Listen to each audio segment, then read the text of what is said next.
Hello, everyone. It's great to be back. Today, we are together for the launch of the 2024 S version of COMOSYS. It's an S version, which implies a mid-year small version, but as you will see, it's really quite a major upgrade. We've been working hard to provide you with world-class software at an affordable price, a real alternative to the mainstream. But we do more than just that. We always try and ensure that we have an edge in performance as well, so that your productivity increases and your company turns a greater profit because of COMOSYS. So we are hoping you will enjoy today's presentation. I've tried to condense it as much as I can so that your precious time is not wasted. Now, without further ado, I would like to start the presentation.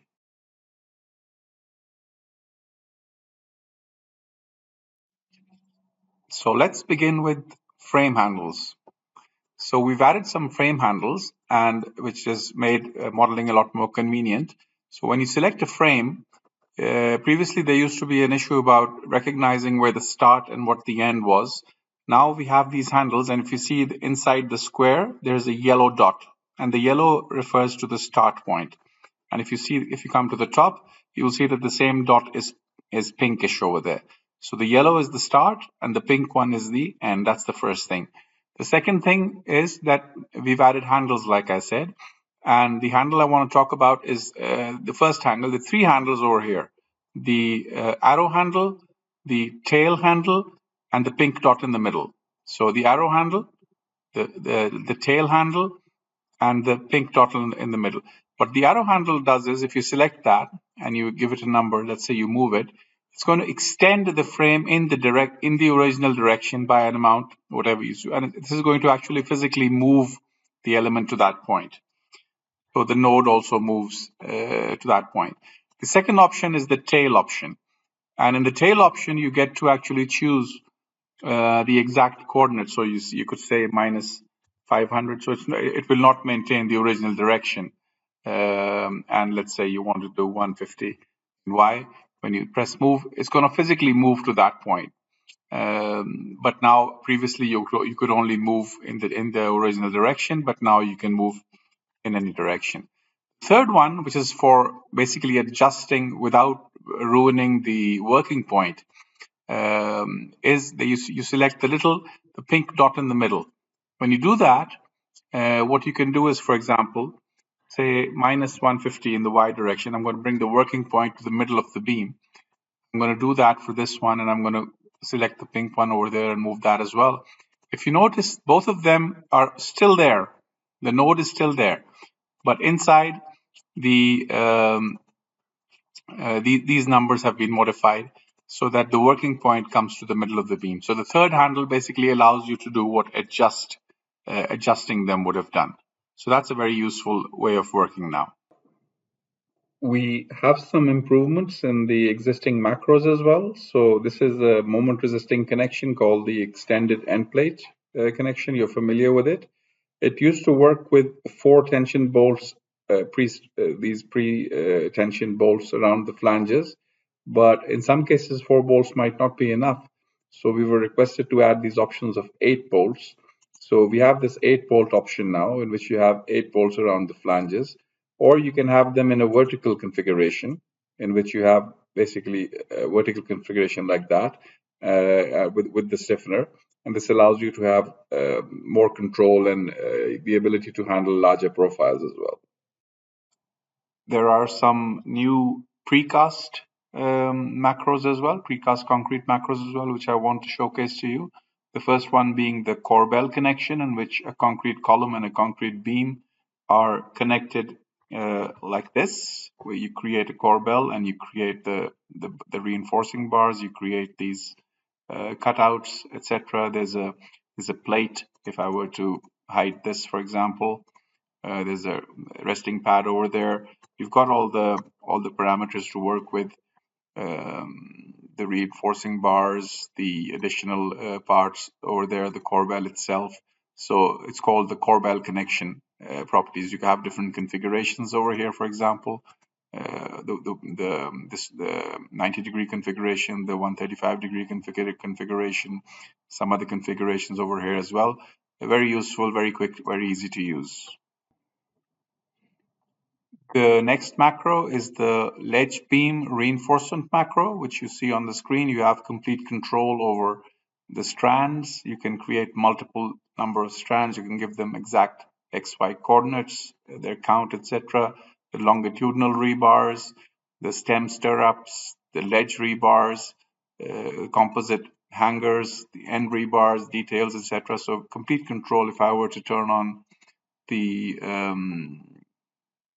always on top rebar configuration, you will see that you have this complete control over the various strands and longitudinal rebars as shown in the figure. So very convenient, very handy macro. Once again, it's there for you to use. Next one is the inverted T-beam reinforcement for precast concrete members. Once again, you have complete control over the strand profile types. You've got type 1, type 2, type 3, type 4. You have individual control over the distances and the coordinates. The longitudinal rebars, once again, full control. Stem stirrups, ledge rebars, composite hangers, etc. And the whole thing. You can save your presets away, and you can use this macro in a very convenient fashion. And finally, the rectangular precast column reinforcement macro, which allows you to have control over the longitudinal rebars, the stirrups, the composite hanger bars, different direction details, etc., and also allows you to add strands. You can add as many layers of strand as shown over here, give their locations, and they will be added. So we have this neat little set. We're going to continue developing the precast macros, and we hope that in the coming versions, the set will be much more complete. The next thing I want to talk about are modeless dialog boxes. This was something which was being requested by our users. And what it meant was that, let's say we have a dialog box open. COMOSYS would not allow you to zoom in or rotate or select something else after the dialog box was open. But now in this new version, with the basic objects like bolts and plates and welds, you can zoom in, you can select something else, and you can make the modifications. So it allows you multiple modification from the same thing, and it allows you to zoom in as well. Now the same is obviously there with the plates as well. Not just you can have both bolt and plate dialog boxes open.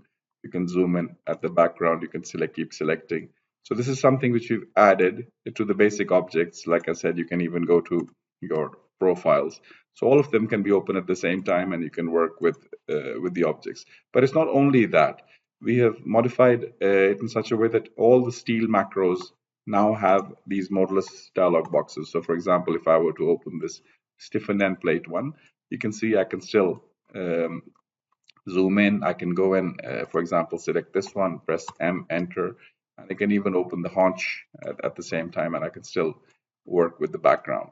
So this makes working a lot easier. A lot of people are used to working in this fashion, and we've added these what we call the modulus dialog boxes across the board for the steel macros and the steel objects, etc. Now, I would like to talk about another very nice feature which we've added in this version. And this basically would interest those users which are working with pre-engineered buildings and tapered members, etc. Now, as you know, tapered members are very commonly used in pre-engineered buildings, and they have their own special macros and special connections, etc. Now, in these situations, when you model them as frame elements. As you can see, this whole built-up tapered member is modeled as a single beam. But in reality, it will be manufactured as three plates. Now, the problem with modeling them as three plates is that then these macros will not work because they work with, a column and a beam or something like that, basically two profiles.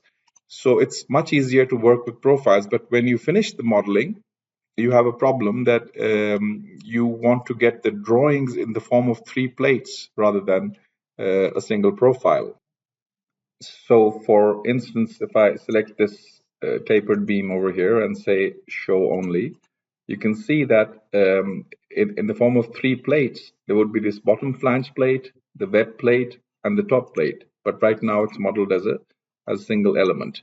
Let me show all again, and let's select this and press the select assembly button, and now say show only. So this is the assembly which would need to be drawn in the drawings, which we need to somehow find a way that it is not drawn in the form of a profile, but in the form of 3 plates. To address this problem, what we have done is we have added another command over here under the Edit Frame menu. And if you come down, you have this new tool over here called Tapered Profiles to Plates. And what it does is it will convert the beam, the tapered beam, into 3 plates. But not just that, it will then reassign any weld or any bolt or any cut which was done operated on the original profile onto these new 3 plates. So you will get the same model basically which you have finished, but converted into plates. Now, obviously, to do that, it will need to explode these macros, these connections. So at the end of when the operation is finished, your macros will no longer exist, but your profiles will be converted into 3 plates. Now, to use the command, just select the profile under consideration, go to your edit frame, and press this tool over here, start this tool. It will ask whether you want to apply the cuts to the plate tips. What that means is that the ends of the plate sometimes need to be straightened, and that's in the original definition. You can turn them on or off. And whether you want to weld the plates or not, what that means is that the web and the flanges need to be welded because those welds have been shown at this point. So if you do want that, then you will enter the welding parameters between the flanges and the webs, and just press OK. And the moment you do that, your profile has been removed, and it has been replaced by 1 plate, 2 plates, and 3 plates.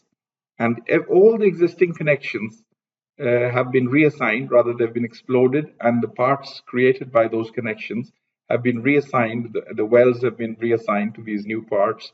The cuts have been reassigned to these new parts. So, for example, if I were to select this plate over here and say show only, you will see that it has been cut according to the original profile. So I've got a very quick command, a very easy way now to basically convert my profile into plates. And if I were to see, although these are individual plates, if I were to select any one of them and say select the assembly, once again you see that the exact assembly is the exact same assembly as it was before, but now instead of the profile we have 3 plates. So that's very convenient. And of course, once we have the model converted into plates, we can continue by using the normal the numbering and the creation of assembly drawings, etc. And if you do that, for example, I've just created the drawing over here of that particular assembly which we've been talking about. And if I open it, you see that we have a drawing of that assembly, but this time it's not in the form of the profile, but rather you can see the individual drawings of those 3 plates as well. And if you go to the material list, once again, you will see that this plate and this plate and this plate, those are the 3 plates which have been shown separately in the material list as well. So a very convenient feature. Just with a single click, you can convert your normal profile into 3 plates, your normal tapered profile. By the way, it will also work with other built-up sections which are not necessarily tapered. So you can have a normal non-tapered section as well, and it will convert that into 3 plates as well. So very handy feature. We hope the PEB sector will like it in particular. Next, I want to talk about the plain cut command, which we've added in this version. If you open the cut menu under the edit menu, you will see that there are 3 more commands over here. plane cut by surface, plane cut by 2 points, and plane cut by 3 points. Let me begin by using the plane cut by surface command. It's basically very similar to the fitting command, but unlike the fitting in which the fitting command will extend the frame element to that plane, this one does not. This one just you can just assign a plane, and then if the plane cuts the element, that's fine. If the element is away from that, then it won't cut it, or it will cut it partially. So this is called the plane cut. Let's just use it. You click on the button and then you select the element which is going to be cut. So let's select this twin profile, and then it asks for a surface. So let's ask for the top of this bottom chord. And when I do that, immediately, let me right click and finish. Immediately this little, it looks like a fitting, but it's a plane cut in the sense that it will cut this element at that point, at the top surface of that element. I can continue to use the same command. For example, I can say plane cut by surface again. Once again, I cut the same element, but this time I use the front face of this vertical member. When I do that, I get another plane cut, which is this one. And now I can use it a third time to fit, or to cut rather, this one with the top of the bottom chord. So let me do that again. Let me say plane cut by surface, this element, and I select the top of the truss once again. And when I do that, now another cut has been created, and now all the clashes have been removed. If I turn off the cuts, you can see that basically that joint has been cut according to the situation. Now, to explain the difference between what I just said, between this new plane cut command, which has 3 versions with the surface with 2 points and 3 points, and the fitting command, which you already know, let me use the fitting command with 2 points over here. So let me select this element, select the side which is going to be fitted, and then select this point, and use the fitting command. Now you will see that once I do that, this element is extended into that line. It was originally over here, and it was extended so that it gets cut. It gets extended to that point. Let me undo this, and now use the new command, which is the plane cut command. Let me use the same version, the 2 points version. So let me select the element, select the 2 points, and show the side. And this time, if you see, it has just produced this plane over here, and the element has not been extended to that point. If it cuts, it cuts. If it doesn't cut, it doesn't cut. That is the basic difference. Now, another difference between the previously existing fitting command and this new plane cut with surface command is that this new command does not only work with profiles, but also works with other objects like solids or plates, etc. So the earlier command fitting would only work with profiles, but this one works with all objects. So let me just try this surface command once again. Let me cut this sphere, which is a solid element, and let me choose a surface. So I've chosen a surface on another object, and when I do that, immediately this cut is created, which basically cuts this sphere along that surface, which I had selected from the other element. Now, if you double click on this plane cut, you have this option of reversing it. So if you press the reverse button, then the other side is cut. Previously, it was cutting this side and keeping this side, but now it's keeping the other side. So you can always go back in, double click on this one, and reverse the direction of the cut if you want to. Other thing which you can do is you have this offset over here. So if I were to give it an offset of 50 millimeters, for example, if you see on the screen, if I say apply, it moves slightly. So let me give it a bigger one, 250, for example. You can see that the cut is being moved 500 millimeters along the outer unit normal direction of that plane. I can always bring it back to 0, where the original definition was. And of course, the cut dynamically changes itself. For example, if I were to double click on this sphere and make it slightly bigger, maybe make it about 7 meters in diameter, the cut will automatically adjust according to this new size. Once again, it will always be cutting along that plane which we selected originally. So, like I said, this command works with plates as well, unlike the fitting command. So I can just go and select the command again, select this plate, it's folded plate over here. And as a surface, as a limiting surface, I can use this inside surface of the angle. And when I do that, this hole, it sees the bounding area of this entire plate and cuts it accordingly, cuts both sides of it, as you can see. Now, if I turn on the handles, you will see that it's got 3 handles, which basically define the plane. And if I want, I can select these 2 handles, for example, this one and this one. And I can now even, if I were to move it, I can say move, let's say in the Y direction. I can give it a small offset of say 20 millimeters. If I say move, you will see that the plane, the cutting plane is being moved. And now if I were to show this only, if I say show only selected, you see that the end has been cut at an angle, unlike the original case where, so now this plane cut is now slightly inclined. So I can use the handles to move the plane around as well. And as you can see, it cuts both the profile, the solids, the plates. So that's another major improvement. Now, as a final comment on this command, I would just like to remind you that when you're using it from a sectional view, for example, if I wanted to use the plane cut by surface, and I want to cut this member, so I select it, and now it's asking me to cut to select the surface, and I want to select the top surface of this bottom chord, but I can't select it because I'm working from the sectional view. So all I need to do is just come over here as close to it as I can and press the control key. It will flip to that section. You still won't be able to see it, but it is flipped. And now if you just press the left mouse button, you will see that it has selected the correct surface to create the plane cut. For example, let me do it again. Let me select this one, and I want to select the side of this vertical member. I can't select it. I just hover over there, press Control. Now I'm sure that it has selected the other one, and I press the left mouse button. Once again, if I want to cut this element with the top of the bottom chord, I hover over the top, press Control to make it flip, and just press the left mouse button.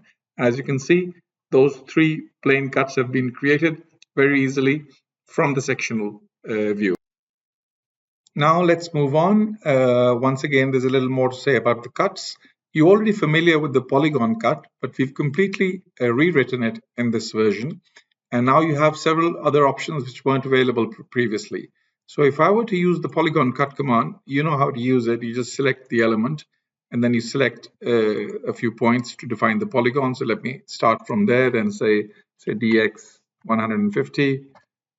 And then on the new point, I just hover over that. As you know, I press enter, say the z minus 150, go down.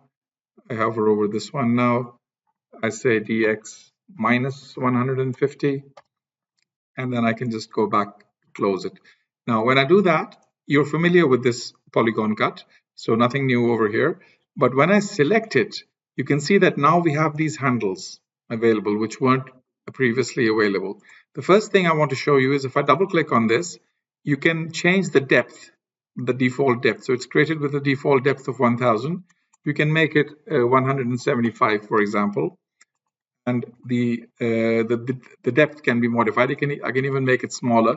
So if I make it say just 75, I can make it actually smaller than the flange width of this particular member. Let's go back to 175, which is better. And the much more important thing over here, of course, are the handles.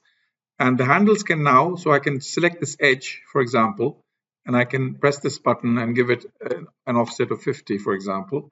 And the edge will move in its perpendicular direction. I can select it again. I can move this edge. If I want, it'll go down. I can select the thing again. If I select this chamfer point and I go to the chamfers, I can select type 3 chamfer, maybe that's better. And I can say, give it a chamfer of 50 millimeters. And now I have this chamfer of 50 millimeters over there. let me turn it on again. So you see you have all these handles. The corners can be selected, the edges can be selected and moved, the corners can be selected and moved. You can even move it along by using these arrows. You can move it along the arrow directions. So very nice features for the new polygon cut, which I'm sure you'll find very useful. The next thing I want to talk about are custom macros. Now, those of you who are familiar with COMOSYS will already know that we already have this feature called user-defined macros. But user-defined macros, as you know, have a limitation, and that is that once you define a macro, it only works in situations where the main member and the secondary member and the orientation and the approach angles are exactly the same as the source definition. If they're different, then the user-defined macro will not work, or it will work, but it will not produce the results according to the situation. With this version of COMOSYS, we are introducing what we call custom macros.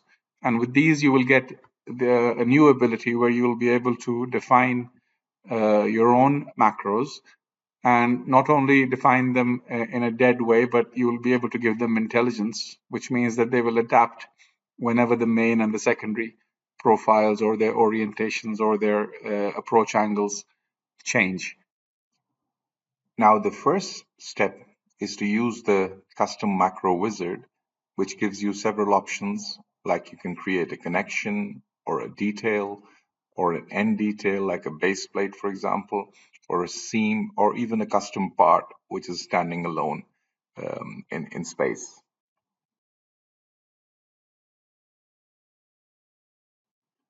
Once you're done with that, you can give it a name and you can give it a location where it will appear in the component manager. Once you've done that, the next step is to simply add the parts which have been created by the macro to the definition. And after doing that, what you will do is you will then add the dependents. So the main column and the secondary beam, for example. And in the final stage, what you will do is you will take a snapshot, which you will then use as the icon of the component which you are developing. Once the definition is done, what we do is we continue to the custom macro browser, and this is where you get a summary of all the main parts and the parts which have been created by the macro. Now, if you were to open up this tree view, we will see that we have all the details of the main parts. At the top, we have things like the material and your drawing groups and your class and your color and your part prefixes. And you also, in the bottom part, which is the part properties, you have things like your position in depths, position in planes, rotation offsets, section parameters. Using this custom browser, you will not only be able to get these properties of the main dependents, but also set their values depending on the parameters entered. And then similarly, you have complete access to the created parts, which means the plates, the bolts, the welds, the cuts, and you have access to their individual properties like the general properties and part properties and chamfer properties, etc. Once again, you will be able to get these values and you will be able to set them depending on whatever the needs of the user are. So you will be able to set all the properties of the created parts. Now let's move on to the most important concept of bindings. With bindings, you can now associate the handles of your created parts to either the dependent parts or the created parts themselves, which means that the handles can move when the planes of these parts move. As an example, let's bind the 8 handles of this fin plate to the web of the secondary beam coming in, and see that how when the secondary beam moves, the fin plate will move with it. As you can see, despite the fact that the macro was defined with the secondary coming at a 90-degree angle to the main, now that we move it to an inclined position, the fin plate adjusts very nicely. Now, of course, these handles do not have to be glued to the planes with a 0 distance. In fact, what you can do is you can control the distances by using variables inside the macro, as you can see on the screen. As you can see, when we move the secondary beam down a bit, the entire fin plate adjusts accordingly, while also maintaining the distances from the bottom and top flanges of the secondary beam. Now, while bindings are very useful, they truly come to life with variables. And with variables, you can do so much more. There are three types of variables: custom variables, binding variables, and also object variables. And by using the custom variables, you can really control how the bindings will behave and how the objects will behave. Now, the custom variables, which are over here, for example, can be defined by either using formulas, which can include other custom variables. So, for example, you could write bolt y dist plus shift, something like that, including the other variables. Or you could just call some functions which are available inside the custom component, custom macro editor. So by using functions or formulas including other variables as well as functions, you can basically do anything you want.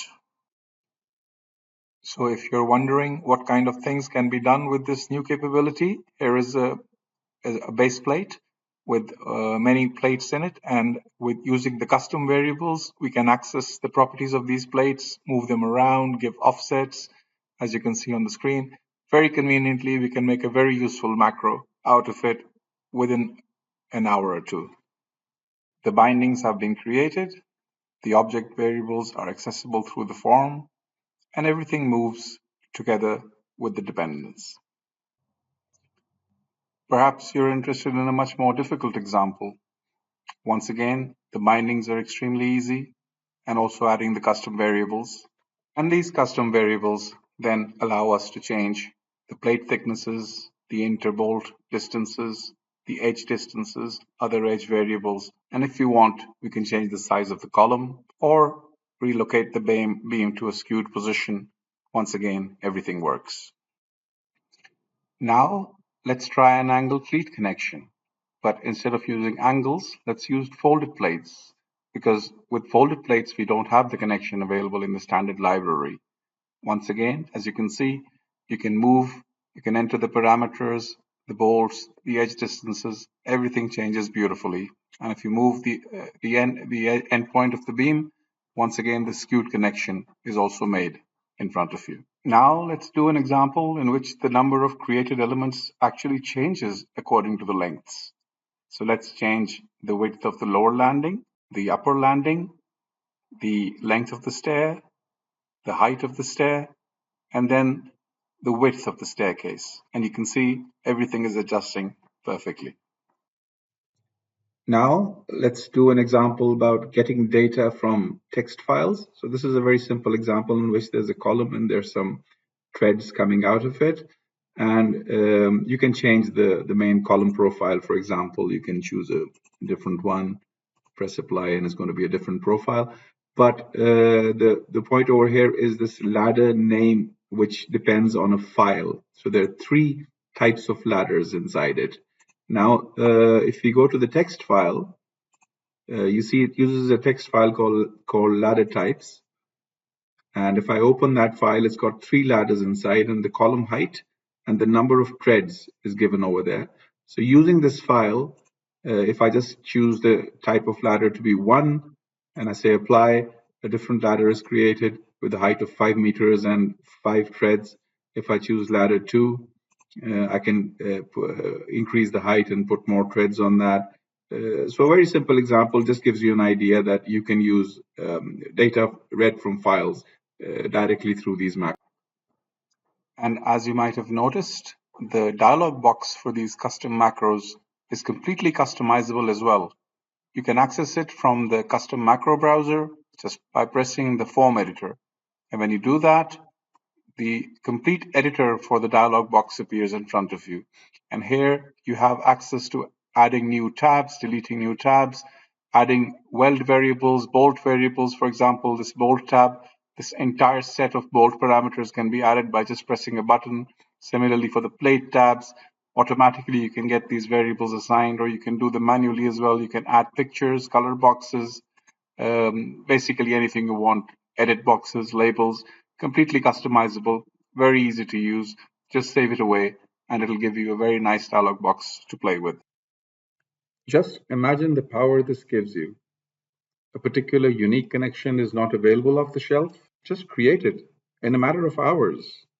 And not just a dummy connection, but an intelligent one. Save it away for future use in your company and in other projects. Isn't that wonderful? It's basically parametric modeling at your fingertips. And we're now adding some very special capabilities to this parametric modeling engine. When you use it, you'll be pleasantly surprised at how little you will need to do. It'll just work magically. So stay tuned for even more on this in the coming months. It's going to leave the competition in the dust. Now, I want to talk about a very important new feature which was being requested by many of our customers, and that has to do with custom environments and the imperial units on the modeling side.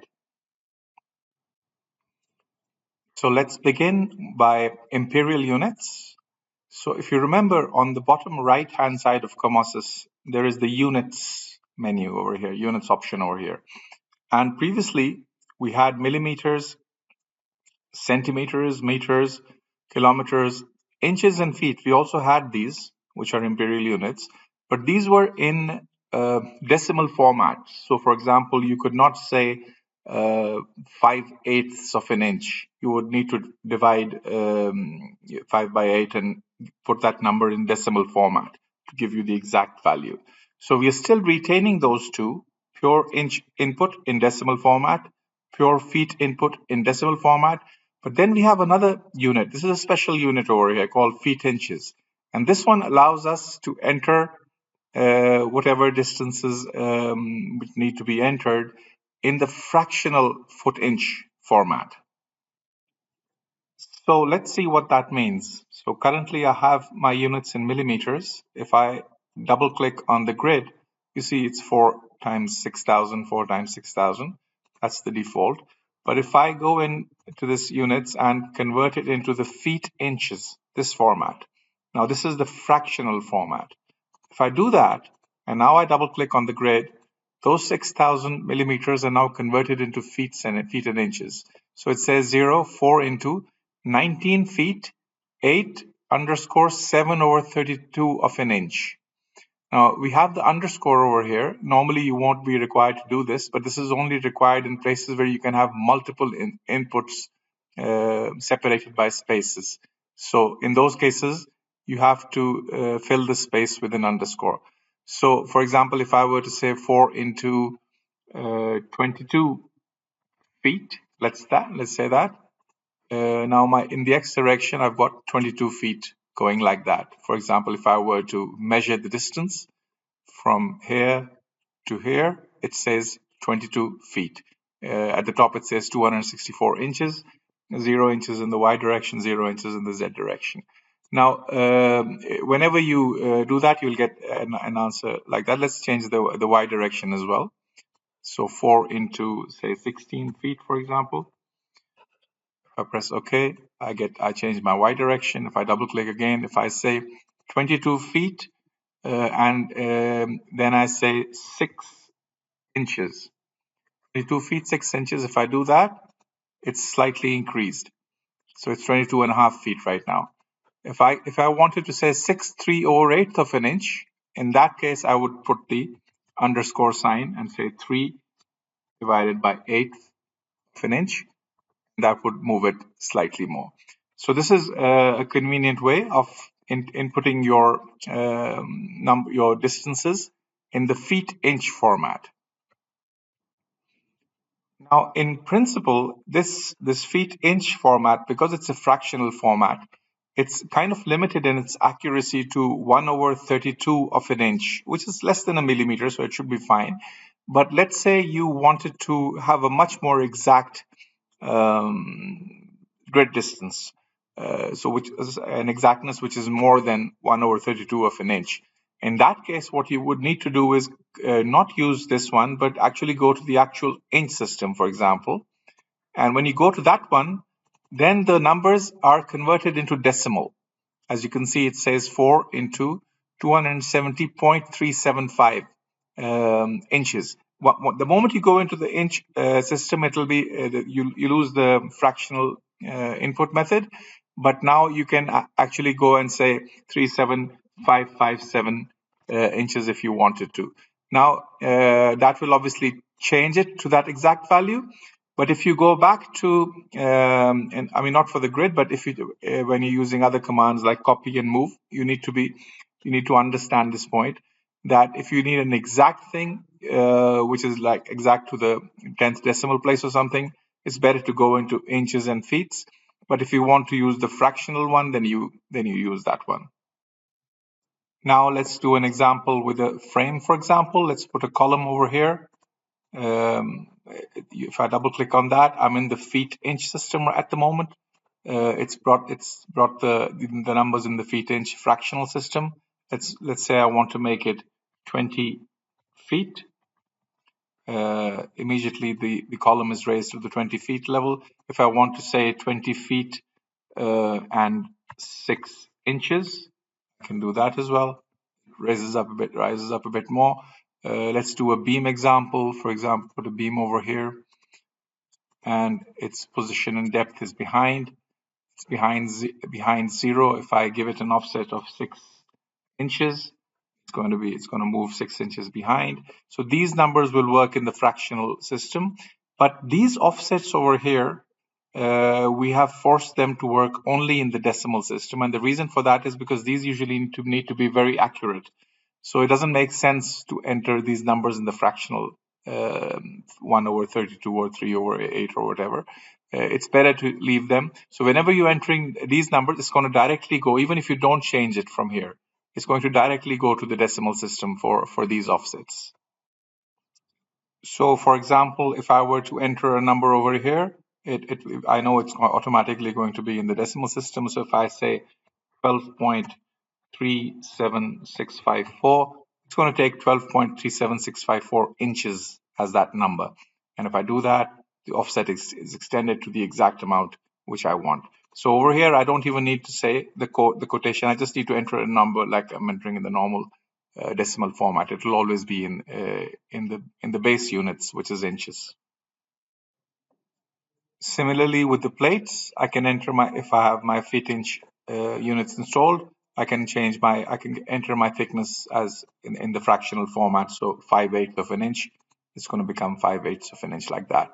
And similarly, your offset can also be entered as, for example, half inch. If you want to, you could do that. It's going to move it half inch forward. Now let's use the copy command, for example. Let me select the plate and the column, right click, say copy special linear.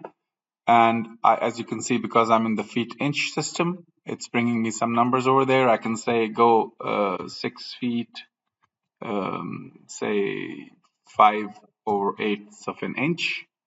I'm sorry, I didn't write that correctly. 6 feet 5 divided by 1/8 of an inch, and make 2 copies of that, or 2 copies of that. If I do that, my column is copied, and if I were to go and measure, if I say measure distance from here to here, you can see it's 6 feet 5/8 of an inch.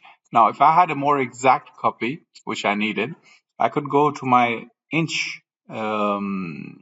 system, for example. So let me undo this, go to my inch system and select this, or both of them, and just go in and say, for example, 75.5755 inches. Now, in this case, I don't need to give the single quote because these systems are in decimal format. And I got 2 copies of that. If I copy them, these are copied 75.5755 exactly. And if I were to measure the distance, you can see that this is going to be 75.5755 inches. So that's very handy. Even the direct entry system, which is very popular in COMOSYS, will start taking the input in imperial units once you select the feet inch. So for example, if I select the column command and hover over this point, press enter, and say dx 2 feet. It's going to put the column 2 feet from that point. Similarly, if I were to, for example, let's say I put a column over here and a column over there. Let's just put it like that. And I put a beam from here, and then I cover over this point and I say BZ 25 feet 6 inches. The beam is going to go to that point. So the direct entry system also starts taking the input in the fractional system if you want. Similarly, in the macros, once again, you can use your either the fractional or the decimal system when you're entering the inches. So for example, here, if I feel that this cleat is too far from the top, I can maybe say it's 5/16 of an inch, a little less than an inch. Apply, and then to see whether I'm clashing with the radius, I can go to this new feature.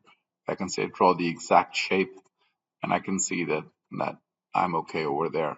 So once again, your dialog boxes as well, your macro dialog boxes as well, will have this option of the fractional and decimal input systems. Now let's talk about the environments option. If you go to your Explorer and see that under whatever structure you have, under Program Data, Proya Software, and COMOSYS 2024, you will see these directories. And I'll be talking about two of those directories, the environment directory, environments, and one is company settings. Now, with this version, we are providing you with lots of factory default environments. So if you see over here, it says there's a default one, then there's several, Australia, India, Russia, Turkey, and USA. And these are all under this environments directory. And inside each of them, there's a whole list of, all sorts of settings and presets and profile databases and bulk databases. Everything basically to do with that environment is under each of those directories. Now this is the environments directory, and this is the one which is like out of the box. These are factory settings, so you're not supposed to play with these files. What you can do is use any one of these to clone your own environment. So for instance, if you're a company doing business with the USA and doing business with, let's say, 3 different companies from the USA, and each of those companies has different, let's say, drawing standards or whatever settings or defaults or databases or whatever it is, you can create 3 new environments based on the USA default environment, and then basically customize each one of them and save them away. Where do you save them away? You save them away in your company settings. And if I double click on the company settings, you have only the default directory with the standard setup, but you could create as many new environments, copies of environments, or environments based on the US or based on the Australian or based on whatever default environment.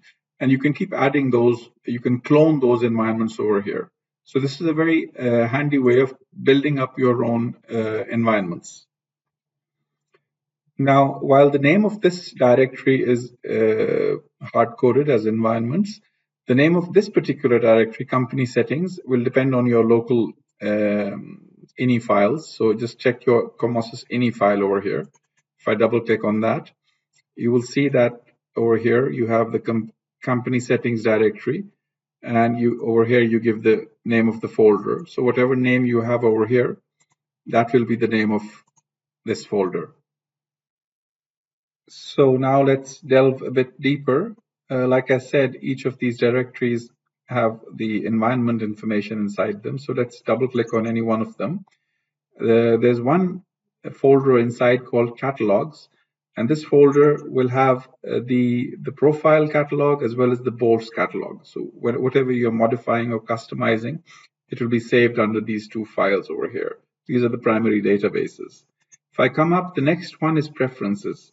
And in this directory basically lie all the default settings of the macros, the presets, the tools on the modeling side, the various commands on the drawing side, for example, all your, for example, your dimensioning, uh, the dimension parameters which you have for your drawings, what kind of style you're using for dimensioning. All those informations are under the preferences directory, and as you can see, there's a lot over here. They're related to the drawing module, like I just mentioned. They're related to macro settings, macros, mechanical objects, report templates, general settings, structural objects. I mean, I'm not going to talk about the details over here, but basically everything, anything and everything which defines the defaults and the settings of all the commands on the modeling side or on the drawing side are all under this preferences directory. Now let's see those directories from the user interface. If I were to go to my file menu and come down to the settings, these general settings open up. And on the right hand side, I have this tab called environments. And inside the environments, if I go, you have the environments for new models. What this means is that any new model which you make will be based on the environment you choose from here. And what do you get from here? You basically get only one. And this is what we just showed you. The one over here in under the company settings, we only have the one option right now, the default one. So this list is very limited at the moment. But over here, you can create more environments, and you do that by cloning based on some existing factory one. So let's say I wanted to clone the USA environment, make a copy of that. Like I said, these are factory environments and you can't spoil them or add anything to them. They will stay the way they are, but you can clone them. So when I say clone, it asks for a name, and I can give it a name of, say, company one, based on the USA one. And if I press OK, it's going to take a few seconds because it's copying a lot of files into those directories. And then it's going to give you a message saying the environment has been cloned successfully. And when I press OK, now I get that company one option in my in this list as well. So if I select this one, for example, what it means is that once I press OK, any new model I create will basically be based on the company one USA environment. Now, like I said, once I create a new model, let's say based on company one USA environment, I can then continue to, for example, modifying the databases. Let's say I could add some new profiles or add some new bolts, or I could make some changes in the default settings on the drawing side or something. Now, whatever changes I make after that in that model, whatever changes I make to the settings, for example, when I save them, they will not spoil this company one USA environment. All those changes will be saved only in the local model directory. So whoever is creating that model will basically save it for himself. And the reason why we do it like this is because we don't want somebody to spoil the company environments. If you do want to, at some point, do it, you will need to copy it manually from some local folder or do it in a more controlled way. But by default, we allow you to make clones of the factory environments, save them away, and then new models are based on that cloned environment. If you want to check what environment this current model, which is open, is based on, you go to this model directory over here, click it, and over here it will tell you which environment this particular model is based on. So you can find out, let's say you receive a model from somewhere, you can find out about its environment. Now, what if you receive a model from someone and you open it and you go over here and you see that it is based on a certain environment, but your own local installation does not have that environment amongst the available environments. So somebody has created a new environment, done a complete model with it, and they've sent you the model, but you don't have that environment. So in that case, what you will need to ask them is to provide those directories which are their environment directories, and then copy those environment directories in the company settings folder. And then when you open the model, you will be able to work with it.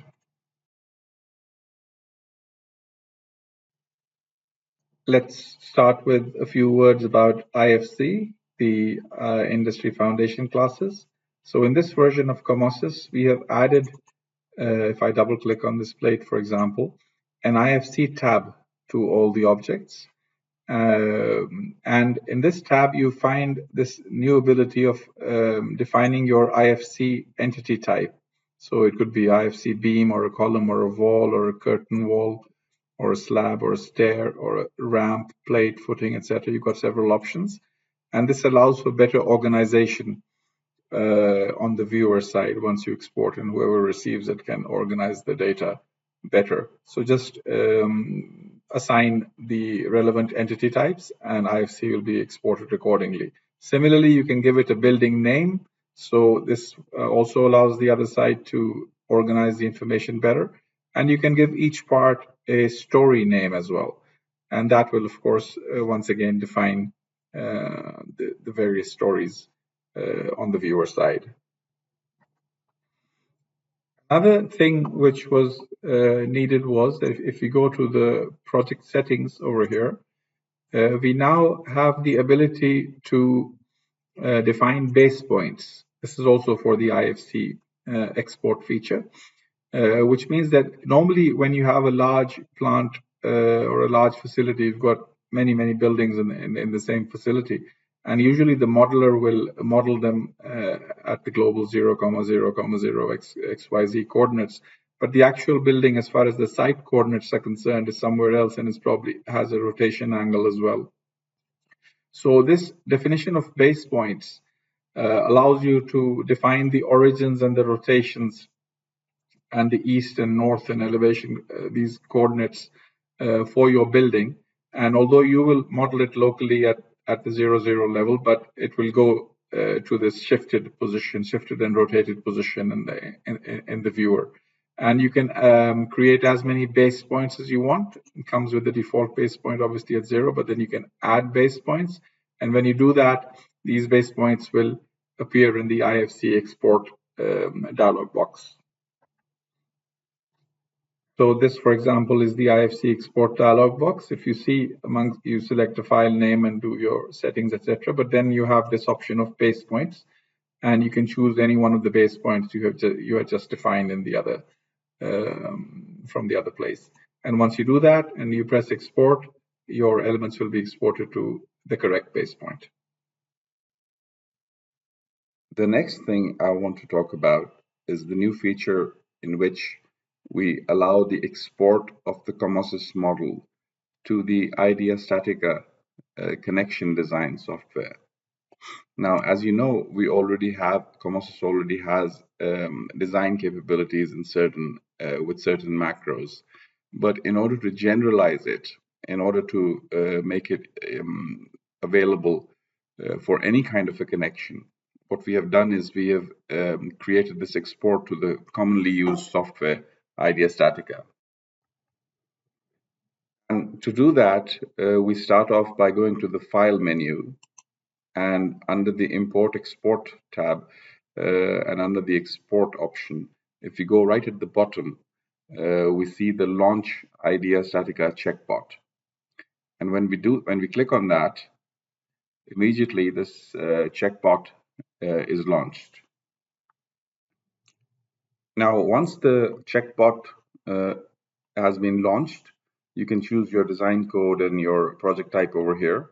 The name is automatically given by using the name from the COMOSYS model file, which is open at that time. Now you just press the Create Project button over here. Let's do that. And we have the project created. Now, if you look at the top left over here, you have these two options called bulk and one.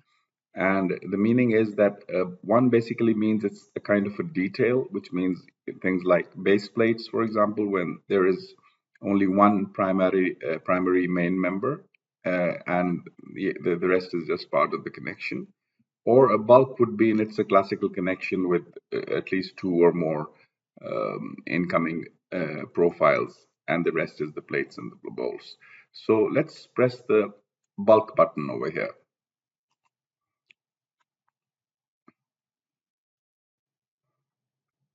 When we do that, this thing comes up saying awaiting user selection in COMOSYS. So if we go to the COMOSYS program right now, it's basically waiting for us to select from the screen. So I'm just going to go like that and select all the members and the parts which are in the connection, and just leave it like that, and right click.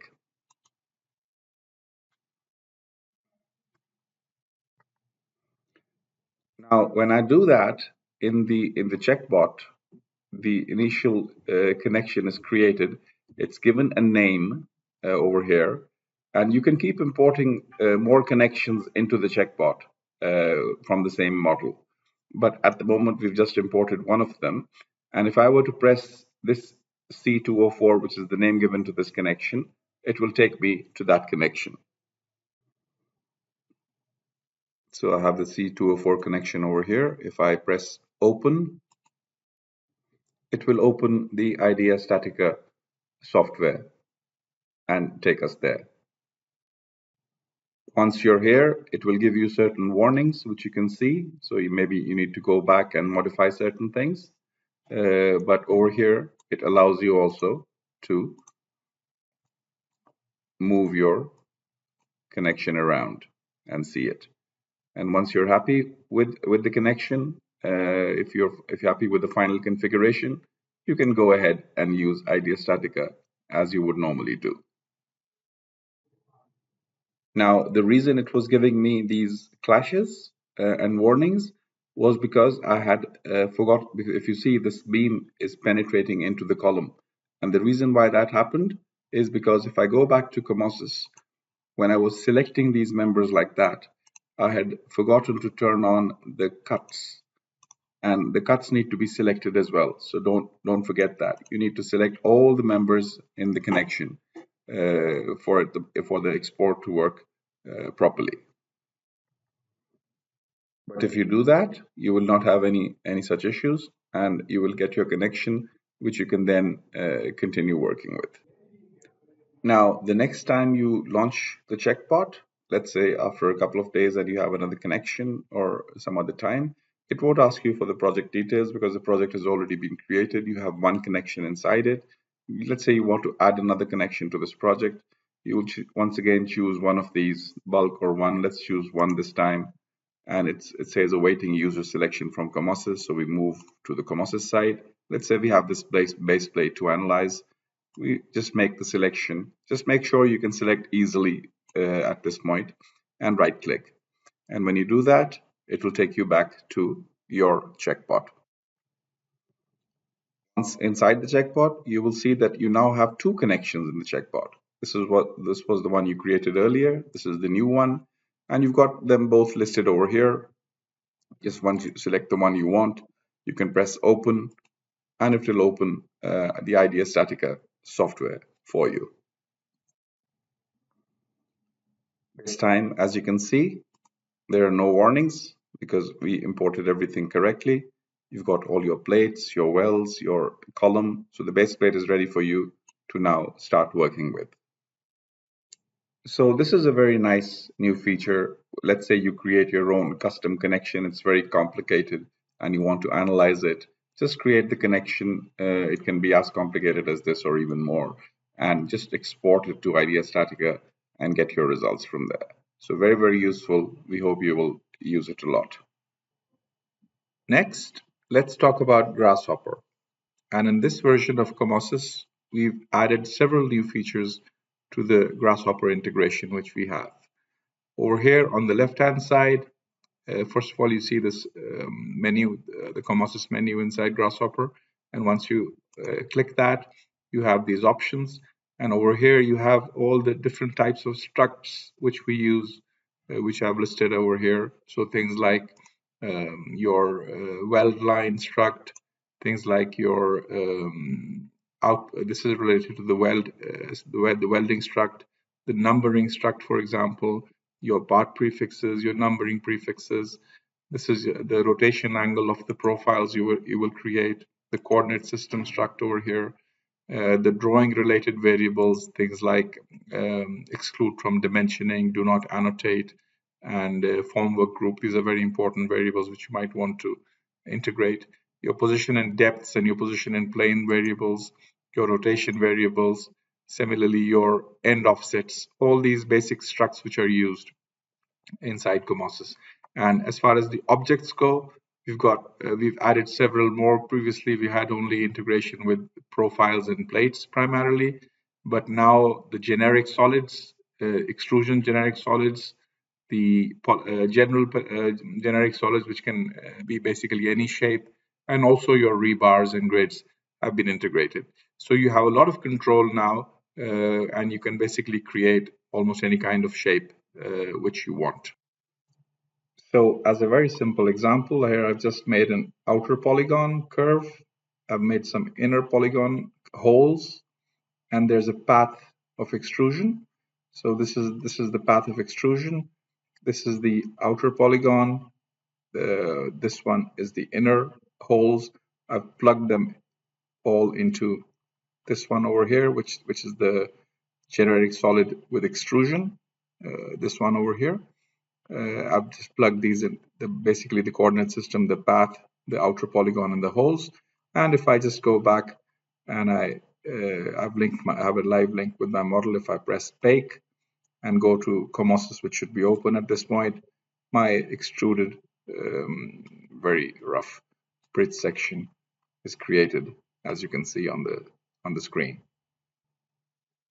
Let's just tweak the path a bit. So maybe I can move this point up and move this one down a bit. What about these two? Maybe I can bring this closer over here. Bring this closer like that. Once again, I just go back and right click, say bake, go to my COMOSYS window, and the new different path has been used for the extrusion. So very convenient. You all know what Grasshopper is capable of.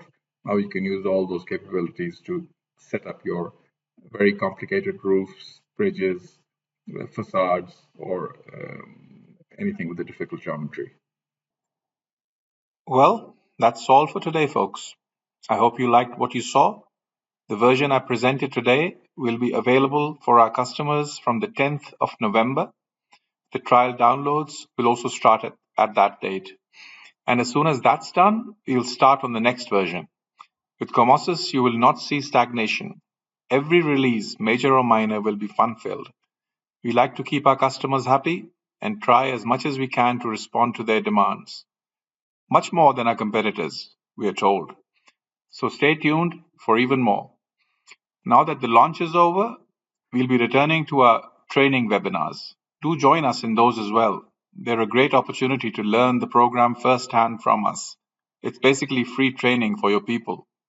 At the end, I would like to say that please get in touch with us or our resellers immediately.